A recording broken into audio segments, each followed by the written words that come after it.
Olá pessoal, tudo bem com vocês? No vídeo de hoje temos uma entrevista para lá de especial com ele, dublador Paulo Vignolo.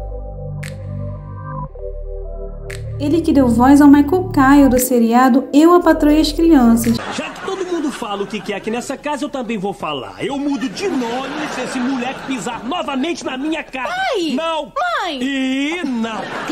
Fiquei super frustrado com isso, porque de todos os trabalhos que eu estava fazendo na época, de todos os fixos que na época eu tive que abrir mão, esse foi dolorido demais. Confira nesse vídeo a entrevista.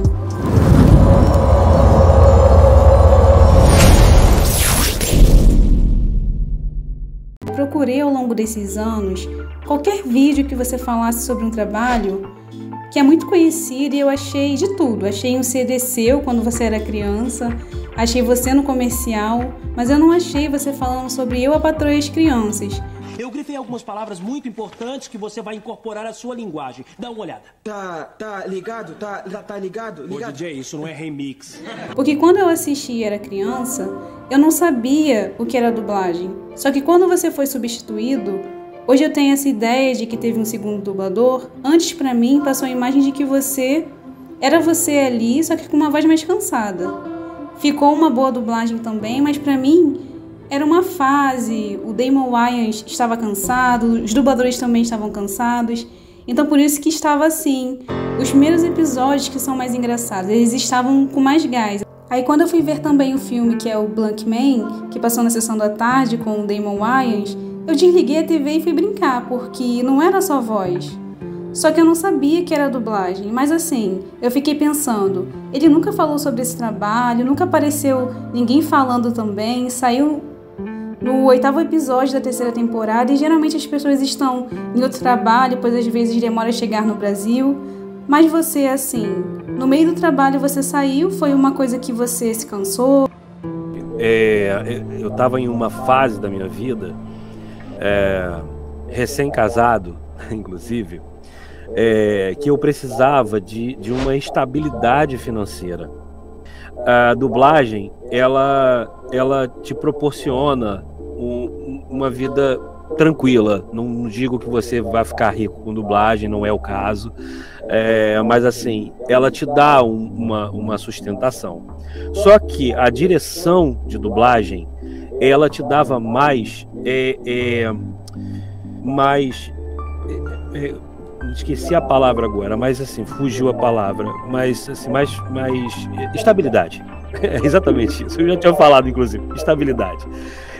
Ou seja, eu teria um valor X a ganhar no final do mês e eu precisava disso porque eu estava fazendo dívidas, porque eu estava recém-casado, eu estava fazendo dívidas, eu precisava de garantir que essas dívidas seriam pagas de alguma forma, né? E aí, o que aconteceu? Eu comecei a pensar, de fato, em dirigir. Aliás, eu já dirigia antes, né? Eu já dirigia antes. Só que eu recebi uma proposta de uma empresa chamada VTI. A VTI era uma empresa muito rígida, muito rígida. Mas eu recebi essa proposta de direção. E aí eu fiquei realmente numa encruzilhada. Porque a VTI, ela exigia exclusividade. Exclusividade total. Eu não poderia mais dublar em outra casa, senão na VTI. Eu pensei que eu fosse conseguir ser malandro o suficiente para, pelo menos, manter o Michael Kyle. Eu estava redondamente enganado. Na época, eu tentei de tudo com meu patrão na época, o Vitor Berbara, finado Vitor Berbara. Tentei até com o filho dele, tentei fazer um corte de caminho ali, né? Mas não deu certo. Inclusive tentei colocar eu fazia esse trabalho do Damon Wayans, né, na Delarte, e eu tentei colocar o Sérgio de la Riva, que no caso é o CEO da Delarte, contato direto com o Dr. Vitor, mas tipo, não consegui absolutamente nada e fiquei super frustrado com isso, porque de todos os trabalhos que eu estava fazendo na época, de todos os fixos que na época eu tive que abrir mão, esse foi dolorido demais. Deixa as costas amolecidas. Você não tem coluna. Você só se arrasta, tá? Tá lá em cima. Oi! Dá uma descida aqui, tem uma pessoa que quer te ver. Quem é que tá aí? Tem uma pessoa aqui que quer te ver. Abre a porta.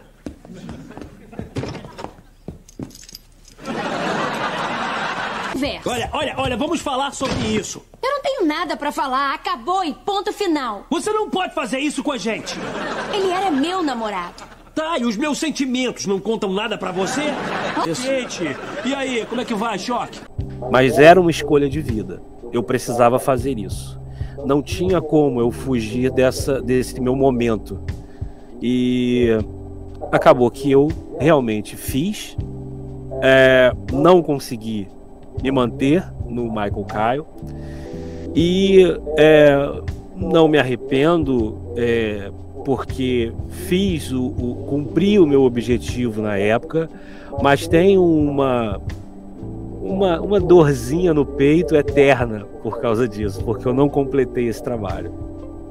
Pai, eu espero que não ligue, mas ele me trouxe depois da aula. Bom, eu vim de carro. Ela andou porque não tinha grana pra gasolina. Mandou bem. Tu já é da família, compadre. Tu já é da família aí. Sério? Tu já é da família aí. Ô, senhor Caio, o senhor é maneiro mesmo. Yo, corta essa de senhor Caio. Eu não quero mais ouvir senhor Caio nesse bonde, valeu? Meu nick agora é Mike Amado Dodô. Gostei aí. Aí, tô na afinidade com o Playboy aqui, me amarrei nele, ele já faz parte até da família. Valeu a tentativa, pai, mas não colou e não vai funcionar. Aí, tem que conhecer a minha galera, cara. Cala a boca. Mas em todos os vídeos que as pessoas falam sobre Eu, a Patroa e as Crianças, os dubladores, nenhum é criticado, mas sempre tem a maioria das pessoas falando que eu prefiro a primeira voz. Não que colocam vocês em guerra, eu vejo elogios para a segunda voz também, mas reconhecem você como dublador. Sim, é uma questão muito... Eu entendo o sentimento do público, porque eu também sou público. E principalmente quando eu era criança, eu sentia a mesma coisa que você sentiu. Eu desligava de fato a televisão porque eu, como criança, me dava um sentimento estranho. Por quê? Psicologicamente a gente entende que a voz faz parte da personalidade humana. Então quando você olha para uma pessoa, que você olha para o rosto da pessoa, que você olha para os olhos, para o nariz, para a boca, para o cabelo, para tudo, que você cria aquela imagem dentro do seu cérebro daquela pessoa, a voz está diretamente associada. Então, quando a pessoa perde, a voz muda, perde a pessoalidade, perde a personalidade. Você tem uma impressão, eu pelo menos quando era criança tinha uma impressão de que alguém invadiu o corpo daquele personagem, entendeu? Tomaram a personalidade dele, cara, não é ele, é uma pessoa se passando por ele. Na minha cabeça de criança era isso que eu imaginava, né? Isso deveria ser bem tratado por todos os envolvidos em dublagem, né? De fato, tentar manter o personagem a todo custo, mas nós trabalhamos dentro de regras de mercado, e aí as coisas não ficam tão fáceis de serem realizadas, como por exemplo a manutenção das vozes não fica tão fácil de ser realizada dentro de regras de mercado, né? E assim, a nossa regra de mercado especificamente é uma regra que eu acho muito ruim. Ela foge dos padrões da arte, né? Nós trabalhamos por hora e nós temos um valor de hora específico. E nós todos somos iguais. Digamos assim, eu que tenho 40 anos de dublagem, eu ganho o mesmo valor de hora de uma pessoa que eu mesmo acabei de formar e entrou agora pro mercado. É uma coisa totalmente ambígua, né?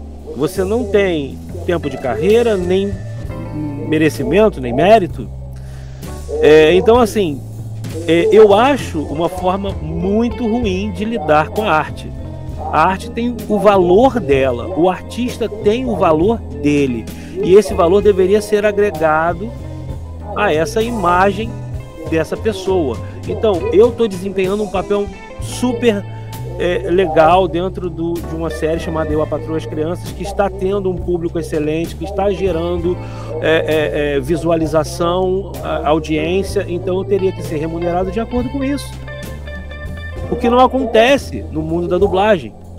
Por isso que existem vários dubladores frustrados porque não conseguem se desenvolver profissionalmente do jeito que gostariam. A gente trabalha com arte e a gente não é dizer, você é mal remunerado, não. Mas para eu ser bem remunerado, eu tenho que trabalhar muito mais do que os outros. Entendeu? Então, assim, e principalmente muito mais do que os outros artistas. A primeira vez eu me referi aos próprios dubladores.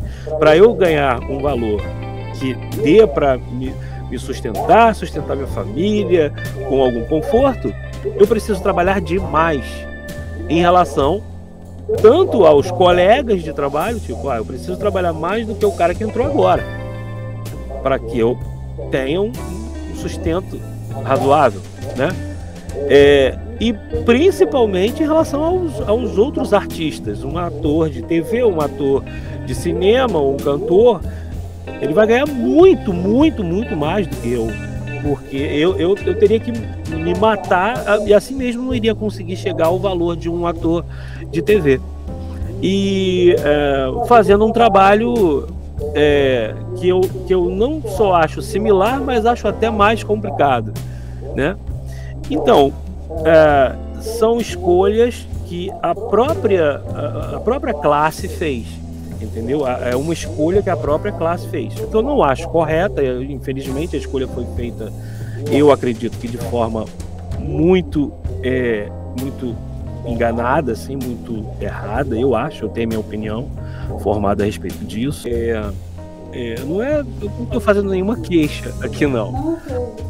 Coisa que eu acho é que nós tomamos decisões, a categoria, né, que hoje em dia é chamada de categoria, e que eu não compreendo como uma categoria, né, porque uma categoria é feita por profissionais que fazem a mesma coisa, rigidamente a mesma coisa, e a gente não faz a mesma coisa. Tanto que quando eu sou substituído, dá para notar, e dá para mudar o destino de uma produção. Então, se eu um profissional que tenho essa capacidade, logo nós não somos categoria, nós somos uma classe trabalhadora, né? E nossos valores deveriam ser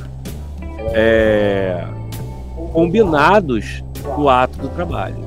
Então, isso também leva o dublador a um beco. E aí culpa isso, culpa aquilo, culpa o cliente, culpa a mídia. Não, a culpa é da própria categoria que quis ser categoria e que colocou um preço na testa. E agora, vamos querer mudar no meio do caminho? É possível mudar? É possível mudar. Desde o momento que a gente aprenda a fazer mídia. Desde o momento que a gente aprenda a agregar valor à nossa imagem. Desde o momento que a gente associa a nossa voz ao nosso nome. Aí sim nós vamos conseguir sair do underground da arte e começar a aparecer. As pessoas começarem a associar o nosso rosto, o nosso nome e a nossa voz.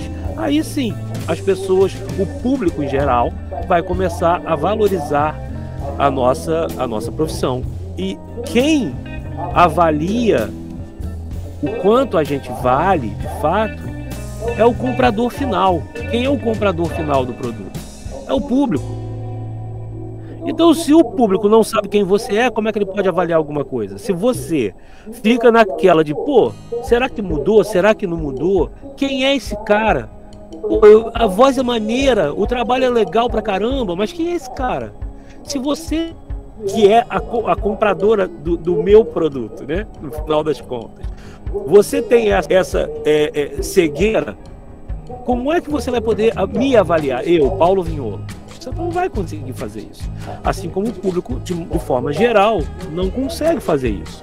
Então, nós somos desvalorizados pelas nossas próprias escolhas. Essa é a questão. Não é porque entrou uma galera nova. Não, todo mercado, a tendência dele é se renovar. E o nosso mercado não vai ser diferente. Principalmente depois da modernização dos estúdios, das gravações, da forma como a gente fazia as coisas. A gente fazia as coisas praticamente de forma artesanal, entendeu?